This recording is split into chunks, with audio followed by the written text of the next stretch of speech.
দুর্নীতিবাজ, সুদখোর, ঘুষখোর তাদের বাসায় আমি কাজ করি না, কারণ তারা ময়লা অনেক দুর্গন্ধ হয়, আরো দুর্গন্ধ, ময়লাও দুর্গন্ধ।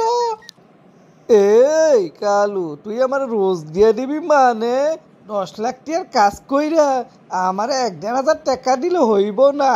তুই যদি আমার 1 লাখ টাকা না দেস তাহলে খান সাহেবরা আমি সব বললা দিমু। খান সাহেব, আমি সবাই বাসায় কাজ করি না, যারা 3 বেলা ভাত খায় তাদের বাসায় কাজ করি না, কারণ একবেলা রুটি খাইতে হইব, সকালে রুটি, দুপুরে ভাত, বিকালে রুটি, এমন বাসায় কাজ করি। তাদের ময়লা অনেক হালকা হয়, তাড়াতাড়ি পরিষ্কার করতে পারি। আর দুর্নীতিবাজ, সুদখোর, ঘুষখোর তাদের বাসায় আমি কাজ করি না, কারণ তারা ময়লা অনেক দুর্গন্ধ হয়, আরো দুর্গন্ধ, ময়লাও দুর্গন্ধ।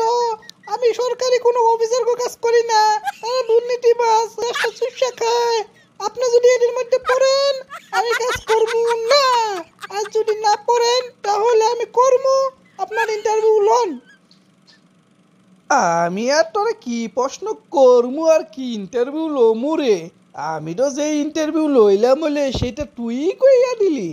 আমিও যারা দুর্নীতিবাজ সরকারি কর্মকর্তাকে কাজ করে তাদের দিয়ে কাজ করাই না। আর আমি তো 2 বেলা লুটি খাই, 1 বেলা ভাত খাই, এটাও মিললে গেল। তোরে না দিয়া দিমু কারে? যা, কাজটা তুই করবি। এইটা কি হলো? রে আবার কি হইল রে? কি হইলো মানে? 10 বছর সাধনা করলাম, 4-5 বার ইন্টারভিউ দিলাম, একবারও টিকলাম না। আর তুই কোনো সাধনাই করলি না, মেথডে কাজও করলি না, তুই ইন্টারভিউ টিকে গেলি। ব্যাপারটা বুঝতে পারলাম না। তা কিভাবে ম্যানেজ করলি রে কালু, বলস না শুনি।